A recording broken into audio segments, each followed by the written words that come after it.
Heche. Woo! Yeah, the actress. Yeah, she was a lesbian for a little bit. She was a lesbian for a little while. She was with Ellen. Right. Yeah, when I brought a girlfriend over to my mom's house, she said, well, every straight girl has an Anne Heche moment.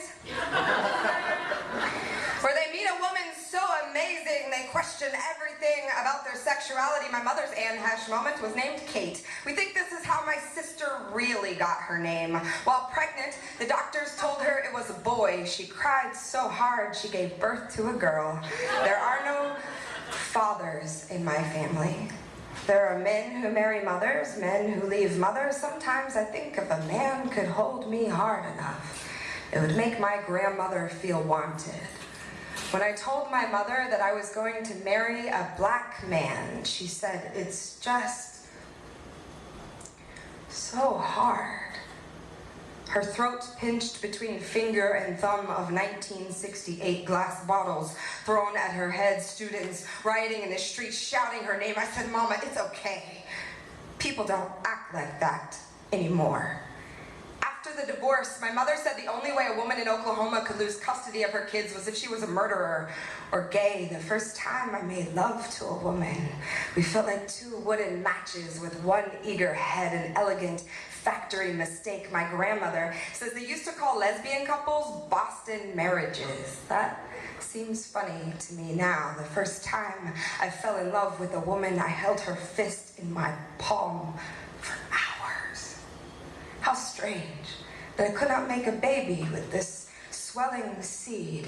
As I held my lover in the state capitol rotunda, as they signed the proclamation of morality declaring marriage between one man and one woman, I wish that I had kissed her mouth so loud that it shattered the cacophony of hymns and protests, but I stayed silent.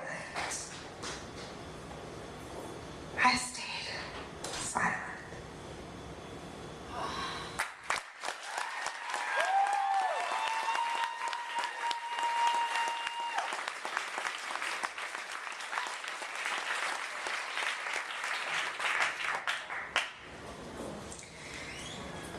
To the Oklahoma lawmakers who passed Senate Bill 1878 requiring a transvaginal ultrasound prior to an abortion.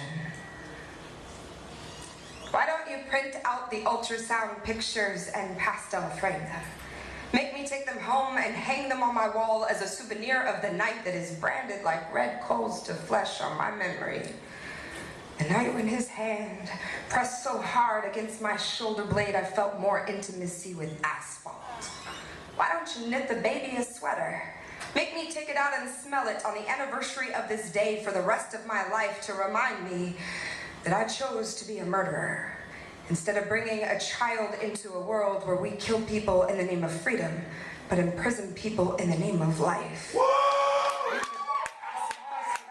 You know, it's bad enough that I can still see his handprint on my thigh, but now I can see your probing eye scraping across my cervix, tattooing my womb with shame. Why don't you just send me a card every Mother's Day to remind me of how wretched I am? Sign it to your friends at the state capitol, making sure you know we actually do something all day with your tax dollars. Look, I know it can get boring between the Workers Association breakfast and the oil and gas industry lunch, and I know you need something to do between cutting funding for the arts and passing off your racism as an immigration bill, but I need a little more from you than a piece of paper.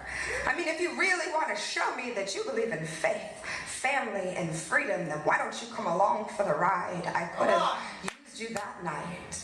After the football game, me grasping for acceptance, him finally showing me attention. Tell me I'm special, so when he hands me the next drink, I don't look to the bottom of it for approval. Tell me to scream louder so someone might find us. Wrap me in a blanket when he's done. Take me home. My body a tapped keg, my heart the grimy gym floor after the pep rally. Give me the words to say to my parents when I come out of the bathroom with a plus sign on the stick, and he won't even talk to me. The school hallway is a canyon. Silence echoes in my skull and I don't know what to do. Just tell me what to do. Take me to the clinic. Sit with me for an hour, filling out 20 pages of questions. Make me listen to the heartbeat. Give me the revelation that the blip on the screen is actually a baby. Take me home when I change my mind. Take me to the doctor every month. Hold my hand in the delivery room. I will name him after you. If you will help me do my homework when he's crying in the next room. Give me food stamps, pay my gas bills, put him in an after-school program where he learns he can sell my pain pills. Have mercy on him when he goes to court. Give me strength when they sentence him. If you want to play God, Mr. and Mrs. Lawmakers, if you want to write your Bible on my organs, then you better be there. When I am down on my knees, pleading for relief from your morality. Yeah!